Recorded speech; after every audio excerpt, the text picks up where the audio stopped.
Hello guys, welcome back to TvsTreeTechnologies. In today's session, we will see all the basic Linux commands which are needed in order to work with the Linux server. Since I don't have the Linux server to show the demo, I am going to use the free version of Webminal in order to show you the demo. Okay. If you have the Linux server, you can use the Putty software in order to do the practice. In the previous session, I have already shown how we can use this free version of Webminal. So how to create the account, how we can access it. So go through my previous video in case if you want to access this free version of Webminal. Since I have already created the account, I have already logged in. So I'll just click on the terminal and I'll give the username and password.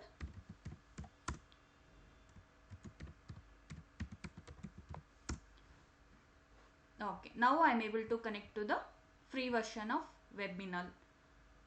Okay, so before we'll go through the all the basic commands, I would like to tell you one important thing that all the Linux commands are case sensitive. Okay, so if the commands all the commands it should be given as per the as per the commands. Okay, so basically all these are case sensitive, it should be given like this only. Okay, the very first command is pwd command, that is it prints the current working directory. It will show you in which directory you are currently in. So I'll type pwd and click on enter. See, it is showing I am currently in home/manjulatm path.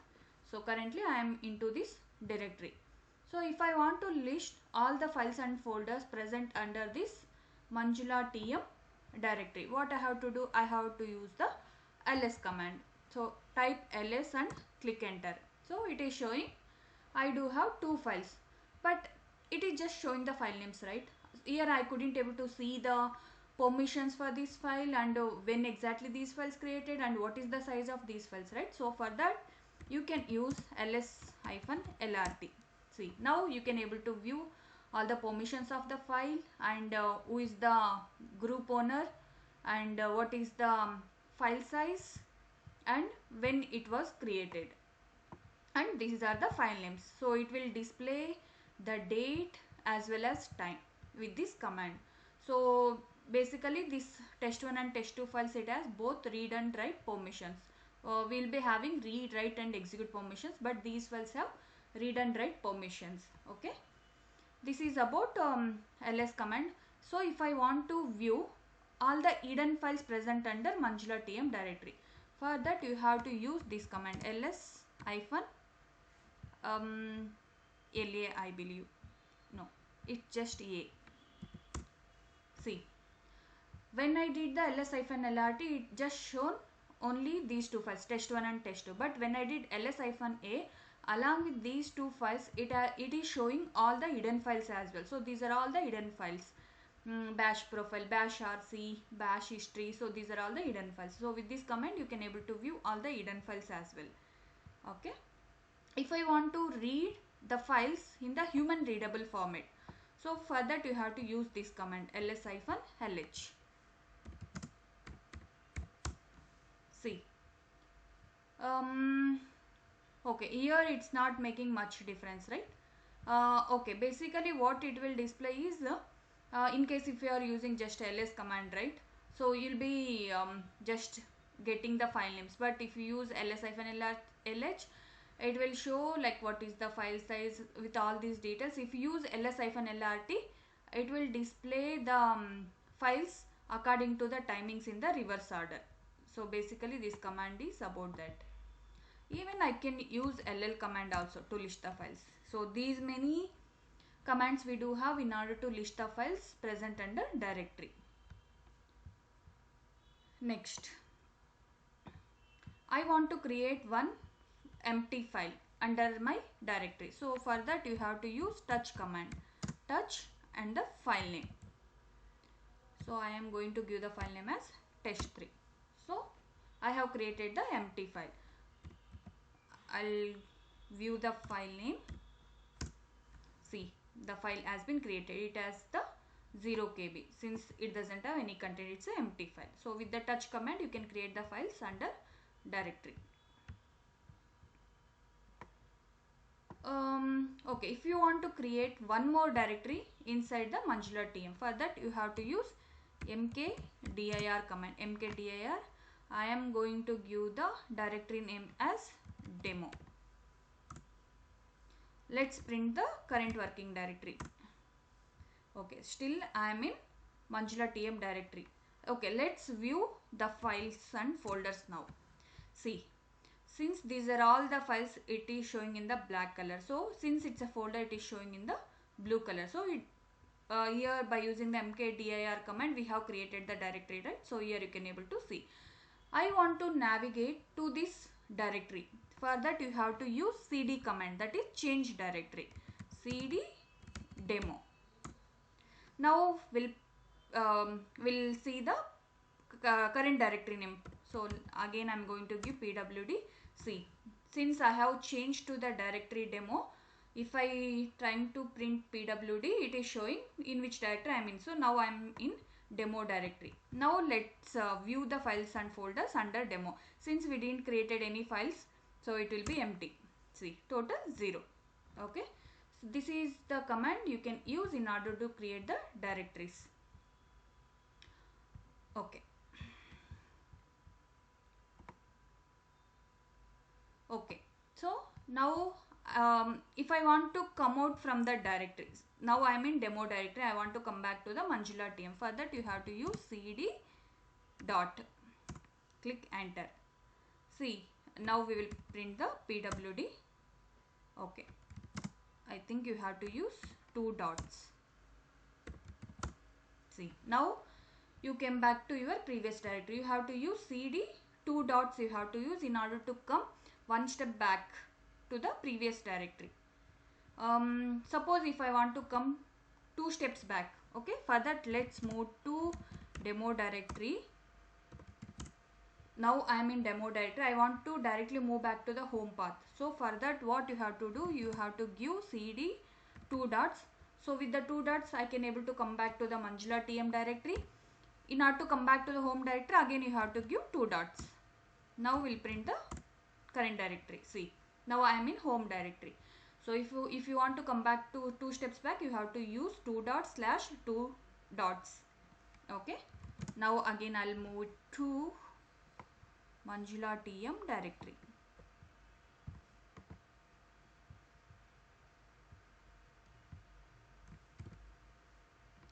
Okay, and one more thing I want to mention here. If you want to do any copy paste, right, simply it won't work like in Windows. How usually you will do copy paste, you will just select and do copy, and you will do right click and you will click on paste, right?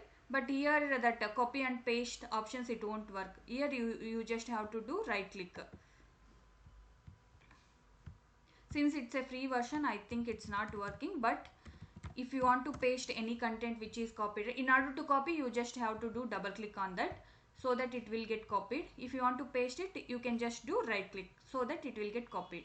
So that's the important thing in order to do the copy paste. Okay, if you want to remove any data, suppose by mistake you have entered some content, if you want to remove it, right, you can use the backspace to remove that content. Okay, now I am in Manjula TM directory.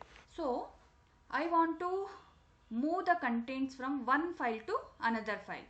Okay, before that I'll show you how you can view the contents of the file. So suppose I want to view the contents of the file for test1. For that you can use view and the test1.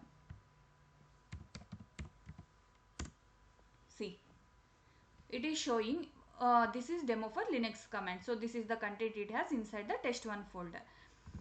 Since I have used the view command, it opened the file in the read-only format, but here you have to come out from this file, right?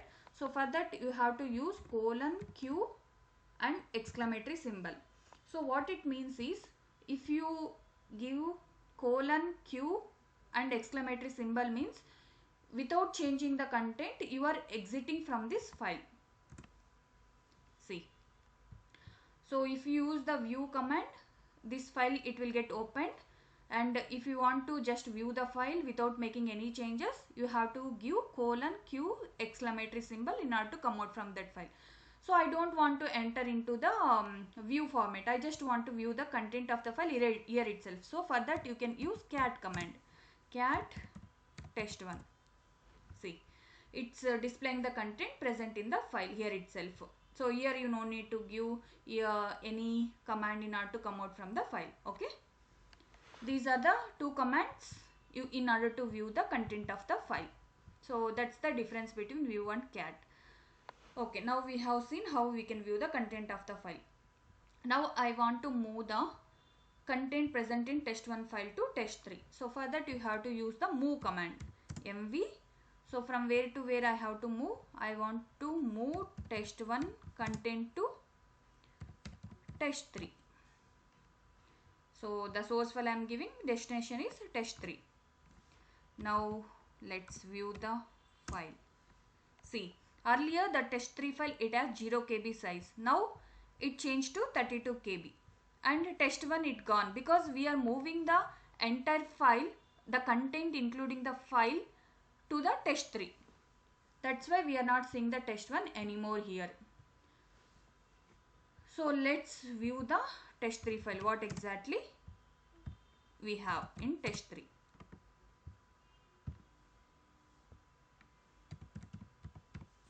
See, the same content what we have in test file, the same content it moved to the test3. This is about mv command. So in order to move the content from one file to another file, without with the move command, what exactly it's happening, it's deleting that file and moving the content to the another file. I don't want to do that. I just want to copy the data from one to another file, and I have to keep the file as it is without deleting it. Okay, I just want to duplicate the file. So for that you have to use the cp command. Cp command means copy command, cp, and you can give the source file as so I want to move the contents from test3 to sorry, I am not moving, I am just copying the content present in the test3 file to some other file. Okay, so for that what I will do first, I am going to create okay, I'll give one example. So I want to copy the test3 file to the demo directory. Okay, so for that what I will give, cp test3 file I want to copy, source I am giving, and what is the destination, demo folder I want to move. Okay, I want to copy.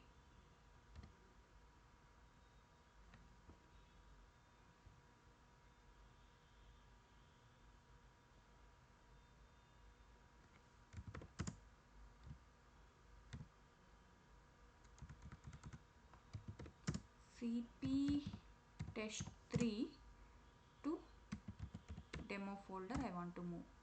Okay, now let me go to the demo folder and we'll see what exactly, yeah, you can see. So what I did is I am copying the test3 file to the demo folder. So for that you can give the source and the destination. Now we'll see whether this test3 file it's still there under Manjula TM directory or not. So for that I'll come one step back and I'll view the files. See, I still have test3 file here. It just created duplicate file in demo folder without deleting that file. But with the move command, what it will happen, it will delete that file and moves that content to the another file. So that's the difference between mv and cp command. Suppose I want to delete the file. So I want to delete the test3 file. So for that what command you have to use is, so I am going to demo folder. So I want to delete the test3 file. For that you have to use rm command, remove command. Just you have to give the file name. Now we'll list the files. See, now it's 0. So it's deleted the file.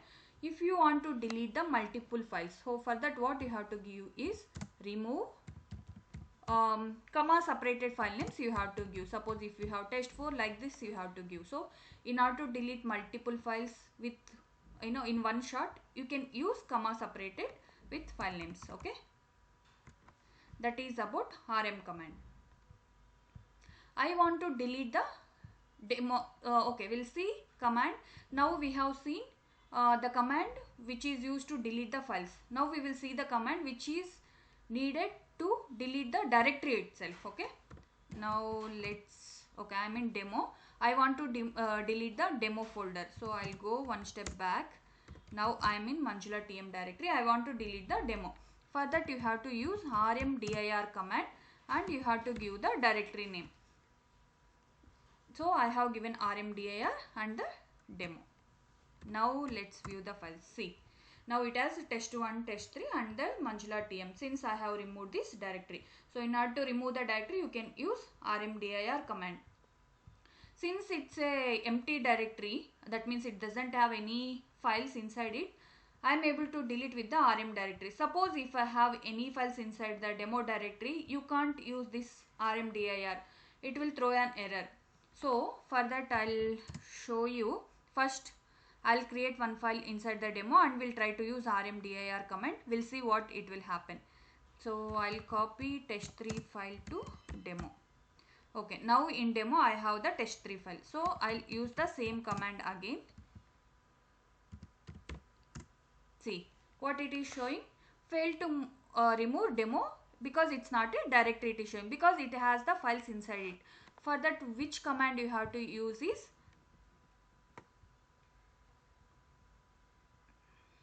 so you have to use this command rm-rf